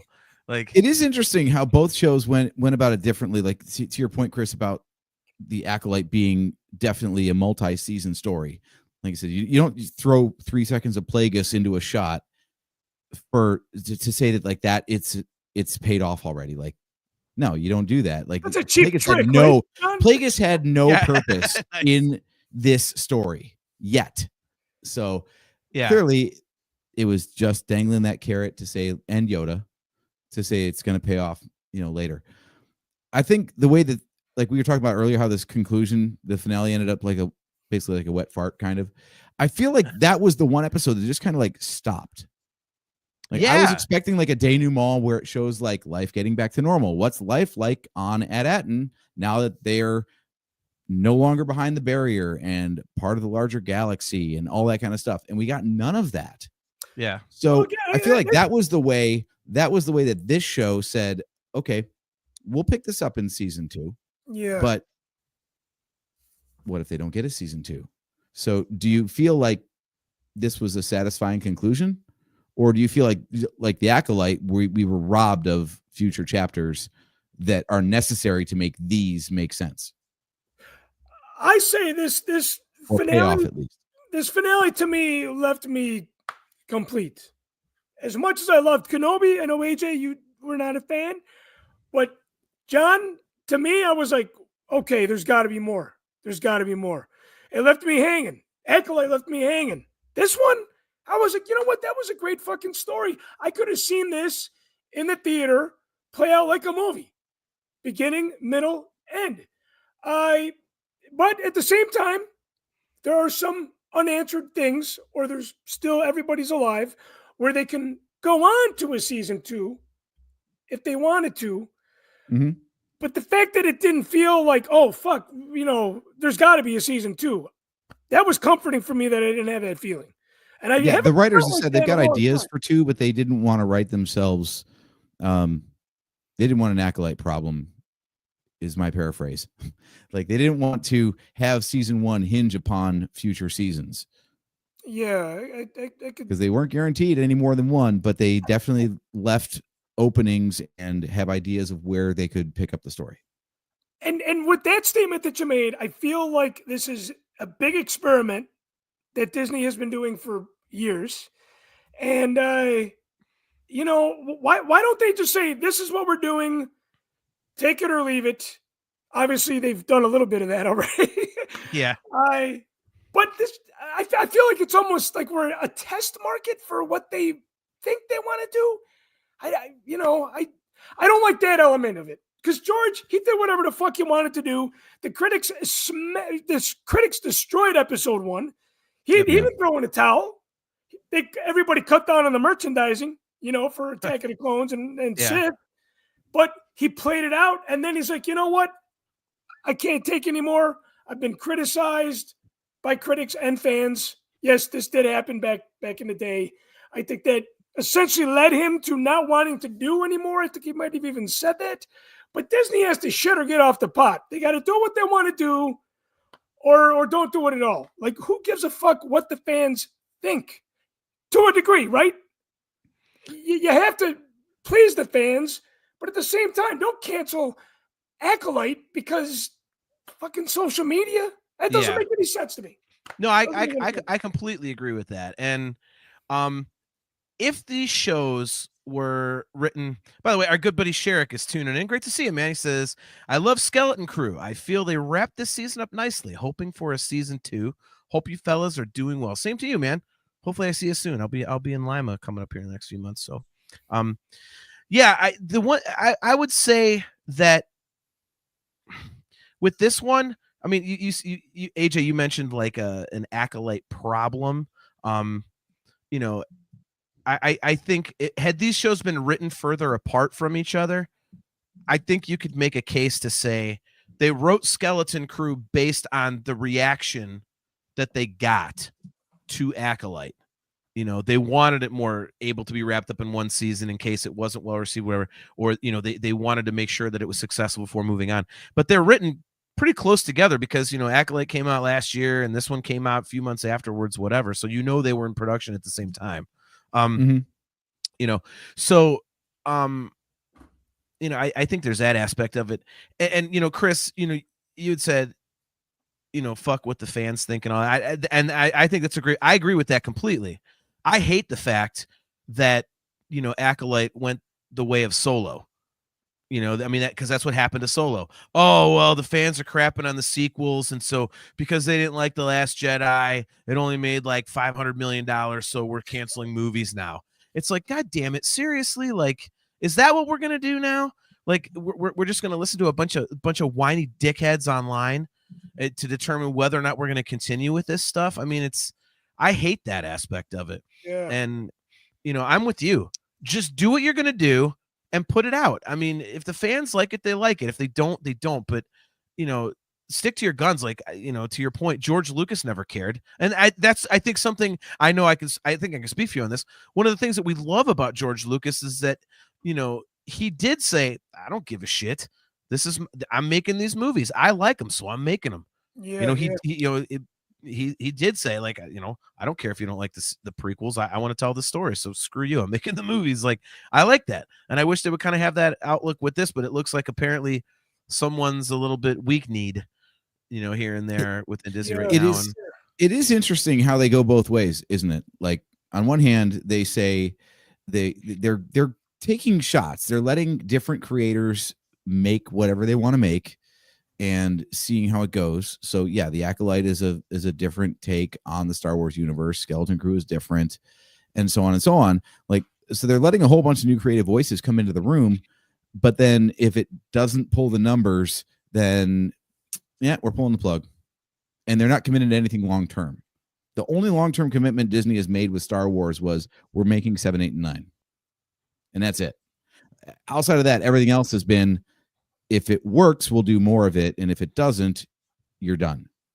Yeah. And I wish that they would pick a direction. Be just to say like, yeah, we want new creative voices. Okay, well then when they do something that the audience doesn't immediately gravitate to, then have the courage to say we're going to stick with it. Yeah. Nick Hall in the chat makes a good point, by the way. He says, tell a contained good story and leave an overarching story to tell. I mean, that's a good way to. That's a good way to phrase so many great franchises, TV franchises, movie franchises, whatever, where the first attempt wasn't the best, and then they had more attempts and they got better. Like most TV shows, if you watch season 1, it's not the best season. It's by far not the best season. It takes 2 or 3 seasons sometimes for the writers to find the characters and really hit their peak. Yeah. And for these people to have to come out the gate and nail it right away is like that's such a high bar. It's no wonder that most shows fail on streaming after a single season. Yeah, that's a good point. Give it some time, develop the show. Every season gets better. Sometimes you have too many seasons. Walking Dead goes on and on and on and on and on. You start losing people. Everything's got to come to an end, but canceling these shows before they even, have a chance to. Season 1 of the Clone Wars. How good was that? Oh God, was it? I know, Chris, you're not a fan of the animated stuff, and I've never seen season 1 of the Clone Wars. Oh God, but you can at least admit in your limited knowledge, it probably got better than it started, right? Like the animation improved, the writing improved, everything got better because people had more time with it and they were just better at their jobs. Period. Yeah, for sure. I mean, John, how many albums are like that too, right? Yeah. The first album and then the 10th album. It's like, it's art. Yeah. It takes a while to get to that point, And it seems that things seem to find their footing a few seasons or albums in. How many times you look at a band, you're like, oh, their 3rd or 4th record is like the peak. It's very, very rarely. I mean, even I'm a huge Dream Theater fan, and people are like, they say, oh, Images and Words, their debut record, it's like their best. Like, well, no, technically it's their 2nd record. So it's like that's not the first, and they had a year and a half between. They didn't even have a singer, and they just sat on these songs for a year and a half to perfect them and hone them to make them just absolutely perfect. So it wasn't like they did the first record and then puked out the second one and onward they went. So yeah. I mean, it's a very, very good point. And in Disney's case, like if they want Star Wars to succeed as a franchise, all right, The Mandalorian, if we had to rank the seasons, I think I would rank them in descending order. I think 1 was better than 2, 2 was better than 3. Every other streaming show that they've done is usually the same. I'll actually put the animation as different. Like I think the Bad Batch might have bucked that trend. Season 2 is the best of Bad Batch, I think. Right. So in that case, but yeah, they haven't stuck with anything.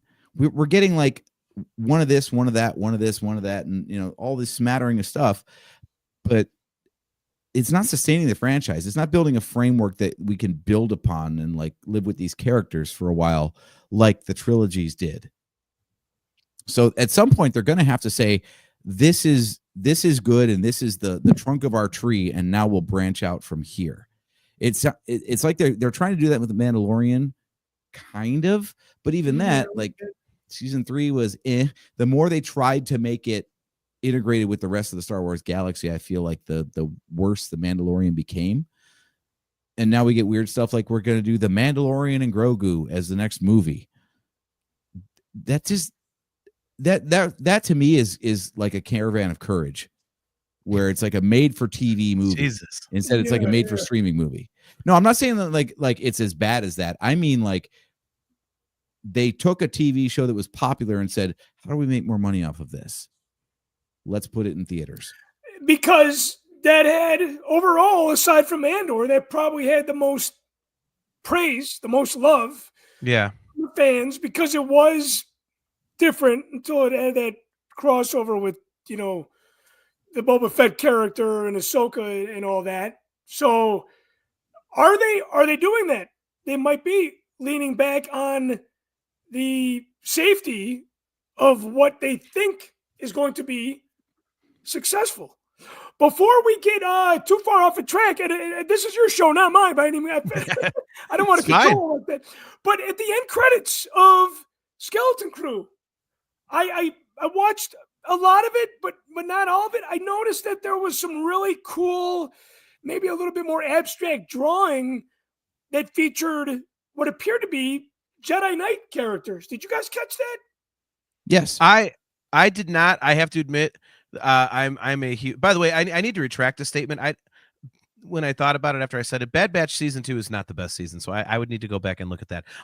No, I actually have been very famous on the show for absolutely ridiculing the shit out of the closing credits of these goddamn Disney Plus shows, because like if you see the episodes like 38 minutes, you know it's actually more like 27 minutes, and there's 11 minutes of credits, and you have to have like, you know, the Zimbabwean fucking, you know, translation at the end. Like, what is going on here? So I did not I noticed it was a little different at the end. There was some artwork, but I was like, that artwork, blah, I've watched the show. Okay, cool. So yeah, I did not notice that. So it was the Jedi, the people holding the lightsaber. Did you know what that was? I did not. Oh, I think Jeff it was, Caffrey, you know the stories. Yeah, exactly. Yeah. What Caffrey Jeff said. Caffrey, Right good to see you, man. Jeff Caffrey says those images in the credits were from Wim's pad thingy. Okay. Yeah, like when he was reading stories, that was the artwork that was in them. Exactly. But I did notice that one of those images had like them in it. So it's like they are now part of the lore, kind of a thing. Okay. Like their adventure is now a story that other people will tell, kind of a thing, which is really cool. What pissed me off though is, you know, much like a Marvel movie where they'll do these like fancy credits and then they will cut to a mid-credit scene and then roll basic credits after that. Yeah. So they did all that artwork stuff. You know, it was very much the Marvel credit scene kind of thing. And then it pulls out, you know, onto a display. So now we're looking at like real world, like we had just viewed this on a monitor, and then roll regular credits. I'm like, you were setting up for some sort of a coda that never happened. Right. I was so pissed. Because yeah, as soon as I saw like, oh wait, we're pulling out from a TV screen and now we see that this is all like on a little viewport. Oh, what's coming? Because like I said, it felt like there wasn't that typical conclusion that showed like how the characters live their lives from now on and all that, you know, finale kind of stuff. So I thought that we were going to get some sort of a stinger or something at that point that would show what comes next. We got none of it. Such a bait and switch. How many times did you guys think about Anakin going into the Jedi Temple here with Jod and these kids? I was waiting for him to kill a youngling. Even though we know that it wasn't the direction that Disney was taking it, because it would have just been too dark. It would have killed it. He was so direct, though. He's like, look, you know what I'm going to do with this thing, okay? And I'm glad I know what your parents look like now, because I'm going to carve them up. And he even goes on. He's like, slowly, piece by piece. Like he was menacing. And he did none of it. Yeah, it was kind of interesting, I thought, because you're like, okay, is he going to, like, again, you know the kids are going to get out of it, but the parents, like, I really wondered when the parents got involved in the finale if they were going to end up being cannon fodder, basically. You know, like, are they going to get slaughtered in front of the kids? I was a little surprised that not one person had died, aside from Wolfman Jack, as you say. You know, Right. One of the kids, one of the adults. I was, because we've seen that before. This was like I don't know. It was a little disappointing that somebody did not die. Yeah. To me, I guess it makes sense because, you know, it is a little more on the kid side of things. Yeah, sure. I guess you don't want to get these kids all invested in 8 episodes and the halfway through the finale, all of a sudden you're murdering the shit out of somebody, you know, like just giving them nightmares. 7.5 episodes into 8 episodes, you know, like. That's a good point. That's a good point. Jeff Caffrey says, I was expecting something more from Jod at that point. Yeah, it was. I don't know, man. Like I say, I didn't know what he was gonna do. Like, because again, with knowing that the kids have to survive, you're like, okay, what can they do? So but that's again is that kind of tension that I talked about earlier in the show that they did a great job of building. You're like, okay, what is going to happen? And then, because he says, at the end of the 7th episode when he's like, now I know who to carve up with the lightsaber or whatever, or what he shows the lightsaber. But then at the beginning of episode 8, he's being cool to the parents. Oh, hi, I'm your emissary. Yay! Right. Like, look at me, I'm the emissary. Woohoo! I'm here to help. So you're like, wait, what the hell's going on here? Yeah, it was definitely interesting to, have that kind of uncertainty. He was a player for sure. He was a player for sure. And I forget which one you guys made. I think it was you, Chris. They made the point earlier. Like, you didn't know if he was going to help the kids or sell the kids out in that last episode, because you're like, okay, which way is it going to go? Yeah, right. So I thought that was awesome too. Like, it kept you wondering the whole time, which I thought was really, really good. Yeah. So, and you know what? I think overall too, what Disney seems to do, maybe you could disagree with this, AJ. I feel like overall there is a sense, there's a feel of Star Wars, a look of Star Wars, and a sound of Star Wars in all these productions across. Even though the stories might have flaws to some, I still feel like they do their best keeping it feeling like it is a Star Wars movie. The music's always good in all these shows. I enjoy them, at least anyway. Yeah. Mm-hmm. It was funny. They were in the John was in the room after we killed the what did you say, John? The main robot that was running the city. Oh, the supervisor, yeah. Yeah, the supervisor. And they had like the light panels in there. And I'm like, it looks like Star Wars, but they're missing the good and plenty lights, like those round lights. The good and plenty lights. And then, of course, at the end, you see John close up, and sure enough, there was a good and plenty light right behind him. I'm like, you could take that screen grab and post that, and it was like, this is what Star Wars looks like. God damn you! See. Now it's good. There's another thing. Every time I see Max Rebo, I'm gonna hear the voice, man. And now whenever I see those lights, I'm gonna think of Good and Plenty's. Damn it! Damn it! The 501st had designed some of those for one of the 501st sets, and I'm like, yeah, you make those Star Wars lights? She's like, you mean the Good and Plenty lights? I'm like, yeah. That's so accurate, man. Yep. That's so accurate. So that's one thing actually right there. Like, I love all the little stuff that they seeded throughout and didn't make a big deal of it. Like when they, got to the top of the supervisor's tower, and there's all those stations, and they had chairs, and they were covered in layers of dust. So they did such a great job of like world building, right? Like, obviously someone at some point had a station there. There was a job to do in that tower, and it hasn't been done in a very long time. Yeah, I love that, because like instantly my imagination is just like, oh my God, like what was life like on this planet when that was built? Like, what was the purpose of that? Who sat at that station? What happened if they push that button? Like, that's what Star Wars has always done so well, to give you to your point about, the Star Wars feel. Yeah, for sure. This idea that, this is a universe that makes sense, in itself. Like, everything that you see is real in that universe. It's not like someone just thought, hey, that looks sci-fi as fuck, let's put that in there. Right. Like, you get a feeling like you're peeking into a real space, not watching a story that someone wrote and decided to put some, sci-fi trappings on.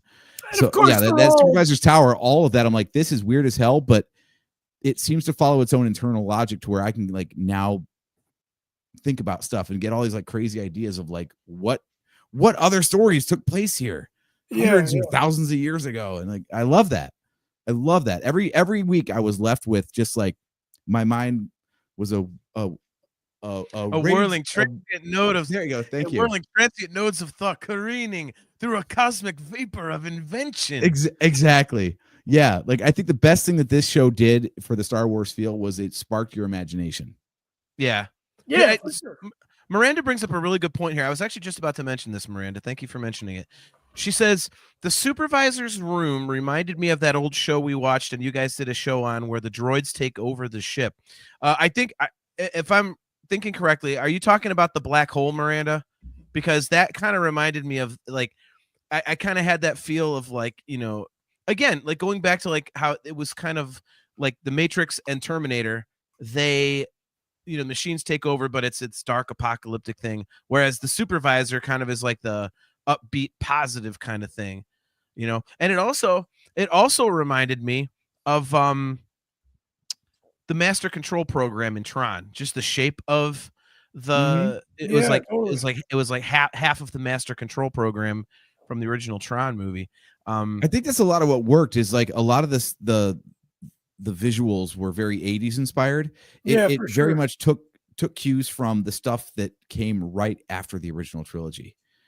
Yeah. In our real life timeline. So like 83 hits, and then this looked like it was made in roughly 1985. Yeah. Which was perfect. Nick Hall says HAL 3000 but benevolent. Yeah, that's an excellent comparison. Mm-hmm.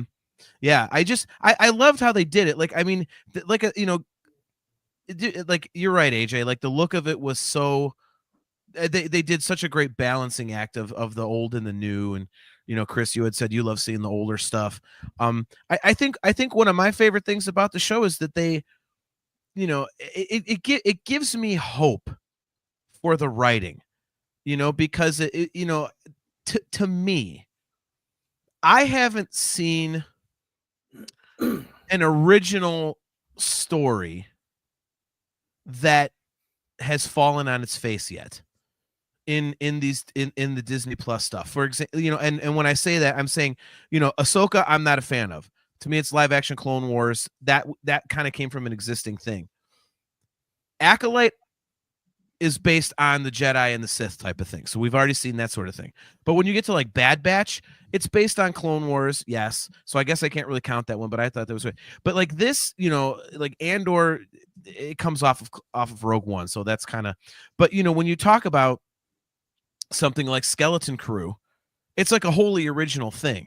Yeah, and they just totally knocked it out of the park. And so, you know, and the Mandalorian is a wholly original thing, and they knock that out of the park. So I like the fact that it kind of continues this trend of properties that come out of nowhere that we don't have backstory on that turn out to be excellent. You know, it lets me know that, you know, the Star Wars franchise is in really good hands. You know, and I know Chris, you're a big proponent of keeping it going and, you know, keeping Star Wars alive all the time. And you talk a lot about, you know, the dark times or whatever, you know, in the 80s and stuff after Jedi. And so, you know, I'm kind of with you on that. I like, you know, I've said on the show many times that I don't care what they put out. I like that they do, because even if I don't like it, it can open up a story that I might like. And so yeah, I love that these shows like Mando and Skeleton Crew are showing that the people in charge of writing this stuff get Star Wars, and they understand how to write it, how to make it feel like Star Wars, but make it original and something new within this universe that's been around for almost 50 years. And at times can feel like we've seen it all. So I love that about this show. And I'm just, you know, I really hope they do more of it, because I thought they did it well. Even to the point where, you know, the Easter eggs that I mentioned, they were so obvious in so many places, but it didn't feel stupid. You know, AJ, I know, like AJ, you always kind of complain when there's too much fan service and it's too obvious. Mm-hmm. Well, these Easter eggs were definitely very obvious. I mean, they ripped shots directly from E.T. You know, there was, you know, the Goonies references, you know, were everywhere, things like that. But it worked. And I love that. You know, it's like, I mean, you'd watch it go, oh man, there's, you know, I mean, you know, 33 is Smee from Hook, you know, SM33, it's Smee from Hook. I mean, that right there. And everyone caught it except for me, because I've never seen Hook.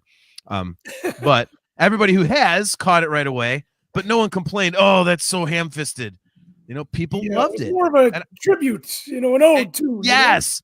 That's the perfect word. Yeah, it's like an ode to or a tribute to all these things they did, and they did it beautifully. They wrapped it around this original story, and it works so well. And I love that they have people, on their writing teams that care enough about this property to give it such love and attention to be able to to provide us something this good, because it'd be so easy to put out a piece of shit, and just like, oh, here's some more lightsabers, here's the Force, here's another Jedi story, like, but they're not, they're not doing that. Yeah, and I love that. I love that. And so that was so cool. one of the things that might be a little too easy for them to do, but I always really love enjoying seeing it, is the alien species that go back to the original trilogy. We've seen them in everything, even Skeleton Crew. I just love seeing old familiar aliens. Yeah. Well, you should love Wolfman Jack then. Yeah, I did, yeah, but I didn't cry when he died. Right. Yeah, for our younger viewers who don't know the original trilogy, the non-special edition, Brutus the Wolfman Jack pirate was in the cantina in the original version of A New Hope, and then was swapped out for a different alien in the special editions and beyond. So he's like an OG cantina alien that has been erased from Star Wars history, basically. And now he's back again in 02, right? Yeah. I'm glad you said that, because I didn't want to say that out loud in case I was wrong, but I thought that too the first time I saw him. I was like, wait, is he one of the? Because I've got the despecialized editions on DVD, and I was like, wait a minute, is that like one of the original Cantina monsters? So yeah, I saw somebody. You saw the Reese character in there, and then you had seen the Snaggletooth character in there. Yep. And then Bubo. I think it's Bubo, the barking frog in Jabba's palace. Do you see the little one in the driveway that they had? I'm like, oh my God. Yes. Yeah. Yep. Like I love that shit. I just think a quick little, not going crazy with the fan service, but just giving us some familiarity where it all started from, Yeah. I do love this idea. Now I've got to go back and rewatch it, because I want to know if like the entire pirate crew is made up of Cantina aliens. That would be outstanding. I think it was a crossbreed between Cantina and Jabba's palace. Wouldn't that be great? It's all stuff that was like removed when they did the special editions, and these writers are like, "F you, we're bringing it back. Like, we're bringing all these guys back, man." So now, if season 2 brings Joe Yauza back into canon, though, I'm out. I'm out. Yeah. I will suffer no more Jedi rocks. That is done. I'm old school. I'm a traditionalist. I only want a jizz whale. Yeah, and hey, you gotta have size noodles too, man. You gotta have size noodles. Oh my God, I love it. Jizz whale. Be careful when you Google that, ladies and gentlemen. Yes, right. When I first found that term out a couple years ago, I was like, "What the?" Nah, like Top Gun.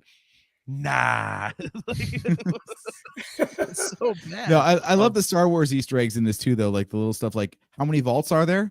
There's 1,139. Yeah. Oh, there was 1138, but there's one more. There was a. Or like, isn't it Neil's mom who says, "I have a bad," and then gets like stunned or whatever? Yeah, totally, it totally does. Yep. Yeah. They just we'll get to final thoughts here. Jeff Caffrey, I was wondering that. He says no Bith pirates as far as I remember. That was. See, now we're all gonna pause it and look in the background and just kind of like look and see. I feel like it's been a minute since I've seen a Bith in the Disney TV shows. Yeah. Mm-hmm. Well, we saw one in Acolyte, and then that got canceled. So Jeff Caffrey, 1139 crushed my soul. You saw a Bith in Acolyte, but then the internet dickheads had to go and crush that show. So there goes that. But yeah, I mean, final thoughts on the show. We'll start with you, AJ. This show renewed my faith in the direction of Star Wars under Disney stewardship. Like you were saying earlier, I was really worried that anything coming out of them was going to be. I thought they were going to get scared and start just attaching everything to the Skywalker saga because it was the only thing that worked so far.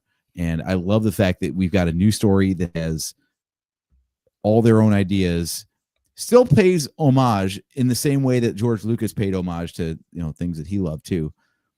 And I think finally we've got something that everybody, as far as I can tell online, can get behind. So Disney can stop pogoing around and trying to hope they've got a hit on their hands and kind of understand more like what the DNA of Star Wars is that we gravitate towards and make more of that moving forward. So yeah, the show I think was fantastic. And I think it kind of casts the template for Disney to pay attention to. And like I said, it actually united the fandom for a change, which God, that never happens. So yeah. I think for me, like I agree with you. Like I said, I love that it gives you hope that they have people that actually care about Star Wars enough to put forth the effort to do something so original and kind of daring in a way, but also keep it rooted in the old school. I love that.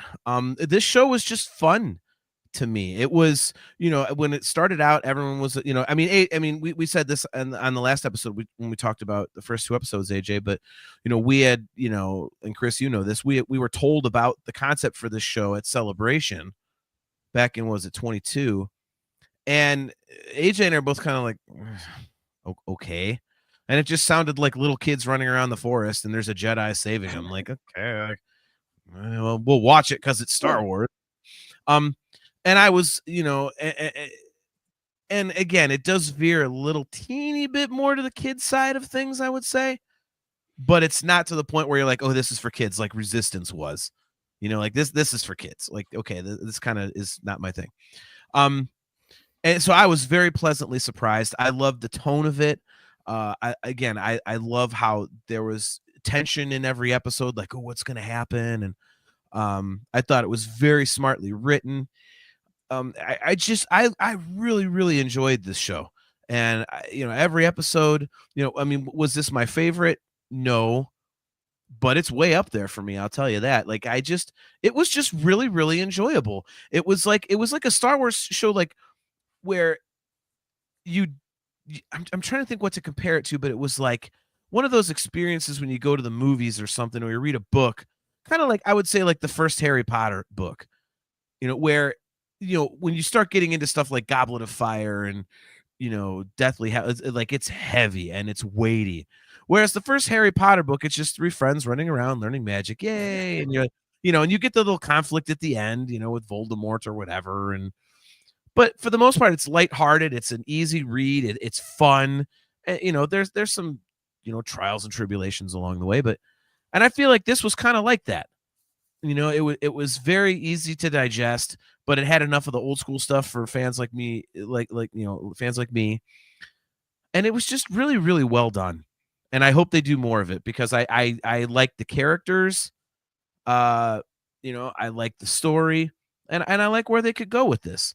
This whole Atten thing, like, could, what was Atten? What are these 9 planets? Like what can we learn about the greater galaxy because of this? So yeah, big fan. So Chris, your final thoughts.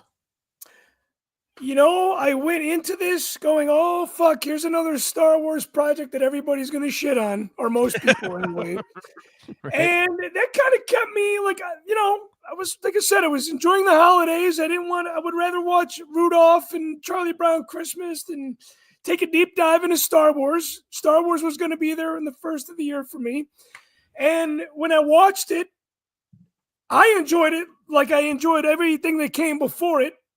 I know that sometimes I'm the odd man out there, but I think for me, this is the first time, and I'm just a little voice, I feel like this is the first time I didn't feel like I had to go to bed for Star Wars.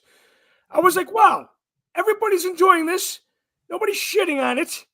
And so it was a very peaceful outcome for me in that way. And again, John, just like we've said, I'm glad that they keep putting out new Star Wars stuff. I am glad that this hit the reset button in the Star Wars fan community. I think that's my biggest takeaway from it. Because if everybody was shitting over this, then I would have to go to bat for it. Right. Well, I could just talk about it and enjoy it. And like AJ, you even said, man, I enjoyed this. And maybe you didn't enjoy the Acolyte. But this restored your faith in the franchise. And I know you're not the only one that has said that. And when I hear people say that, there's a peaceful feeling that I get from that. And I think that, again, that's my biggest takeaway from this whole new Star Wars project that we just got done watching today, for me anyway. I don't think there's any bigger compliment the show could get than that. Do you guys? I don't. No, I don't think so. I think, remember when Star Wars was fun? Now I do. Yeah, exactly. All right, well, Chris, I'll put you in the green room here, and we'll talk to you once we go off air here for a second. But thank you so very much for coming on yet again. As always, man, you are awesome. It is such a blast having you on. We work so well together, man. Like it's like we're like Reese's peanut butter cups. We're the chocolate to each other's peanut butter, you know. So pimp out all your stuff before you go. If you liked my comments, if you liked my vibe, check out Mocktails from the Cantina on YouTube. And if you're supporting from a financial level, go to Mocktails from the Cantina on Patreon. And I actually have free memberships right now. On the last YouTube live show, there was a link. There are still some unclaimed memberships in there. And then, of course, The Force Among Us, The Force Within Us, and the soon-to-be released, finished, I should say, reality show on Amazon. You could check those out there. So again, what do you mean? What do you mean soon to be finished? Are we getting more? We are, but that's for another show, another time. I love that, man. Nice Real tease. fans. Nice tease. We aren't getting more. Brother Sean Hines was poking me in the ass and slapping me in the balls, and he's like, "We got to get this done." So I made the appropriate phone calls, and I'm assembling a team to get this done once and for all. Yes. If you guys don't know, ball we're talking smashes and ass slaps going on. Okay, that's what I heard. This is the R-rated version of Real Fans of the Saga. Yeah, guys, real quick. So what we're Coming discussing. soon to OnlyFans. Yeah, Chris made an awesome reality show that you can check out on Amazon Prime. Is it on Prime or is it? I bought it, so. Yeah, you know what? I know it's on Amazon. I don't know if it's still on Prime, but it is on Amazon. Well, even if it's not on Prime, guys, go buy it. But Chris did an awesome reality show called Real Fans of the Saga, and it basically goes through he and his three best friends and some other buddies of theirs. Like it's them going to Celebration Anaheim, and it's 2015, right? Isn't that the one? Yes, yes. Yeah. So yeah, it's them doing Celebration. So you get to see some of how Celebration works, what AJ and I have talked about. But yeah, it's him and his buddies kind of doing the Celebration thing, and I love it. Like I say, I own it, and I just absolutely love it. So make sure to go check that out, guys. Again, it's called Real Fans of the Saga, and his show is Mocktails from the Cantina. I put it along the bottom there. Mocktails spelled MACHTAILS. So make sure to check that out. His show is awesome, very much like the Nerfherder Council. So, Chris, once again, thanks. I will put you in the green room. We'll talk to you in just a second here. See you in a bit, man. Thanks for having me on. Appreciate you, man. Thanks, man. All right. Well, there goes our very good friend, Mr. Chris Mocked. Dude, he is always such a great guest, man. Like I'm not just saying it because we're buddies and whatnot. Like we work so well together with that guy. Like he fits our vibe. We fit his vibe. It's just, and he's so knowledgeable about this stuff and he's so passionate. So, huge thanks to him for coming on. So, yeah, as always, dude, another great episode. This was a blast. We're going to be right back here on Wednesday, January 30th. At 8 p.m. Eastern Standard Time. Topic to be determined. We do have a lot of stuff that we're talking about doing. And, keep an eye out on our socials for what we're going to be what we're going to be digging into. So this is going to be an interesting year for the show because Disney and in most of their properties is pulling back on the quantity of content. So we're going to have more time to actually reflect on stuff instead of just keeping up with the churn of whatever's coming out next. Yeah. So, no, definitely. Topic suggestions are welcome because we've got time apparently. Yeah. We only have a couple of Marvel movies coming out. I think Andor season 2 is the only Star Wars project that's been confirmed so far. Probably something many somethings will be confirmed at Celebration, but yeah. So the books are open. We're going to come up with something, but if you got something you want us to talk about, by all means, drop us a note on our socials. Yep. Hit us up on social media. You can send us an email at nerfherdercouncil@gmail.com. We're always open to suggestions, as AJ said. So, yeah, thanks to everybody in the chat tonight. Kale McLeish, Nick Hall, Miranda Helmet, great to see you. Our good friend Mimar, Joseph Wren, Discography Joe, Jeff Caffrey, great to see you. So Chastity Crawley, as always. And again, guys, we will be right back here on Wednesday, January 30th at 8 p.m. Eastern Standard Time. Chastity is already saying no Harry Potter for a couple of weeks. She's moving, so we can't do Prisoner of Azkaban yet. So there we go. Kale wants a Bond movie, maybe Moonraker if you want to do the Star Wars tie-in. I've actually never watched a James Bond movie all the way through, so maybe that would be something. Crap. Yeah, just never really interested me, but maybe we can do that. I always like doing something I've never seen. But yeah, so guys, thanks again for tuning in to another episode of the Nerfherder Council. If you are watching on our YouTube channel or that of the Virtual Cantina Network, make sure that you are subscribed, that you hit that like button, and hit the notification bell so that you are notified every time we go live. We are brought to you by Audible. Go to audibletrial.com/NHC for your 30-day trial and a free audiobook download. If you would like to get Virtual Cantina Network swag, go to tpublic.com/user/virtual-cantina. And again, guys, if you would like some awesome customizable Nerfherder Council swag, go to shop.nerfherdercouncil.com. AJ has some phenomenal designs up there. They have some really cool shirts up there now too. There's like an acid wash black that just looks vintage, and it's just the shirts look great. So grab yourself some swag. Acid wash. There it is. AJ's wearing it. See, that's so cool, man. Oversized print. That's why he's shrinking it down. So yeah, so once again, guys, thanks for tuning in to another episode of the Nerfherder Council. We'll be right back here on Wednesday, January 30th at 8 p.m. Eastern Standard Time. Until then, I am your host, JT. He is AJ.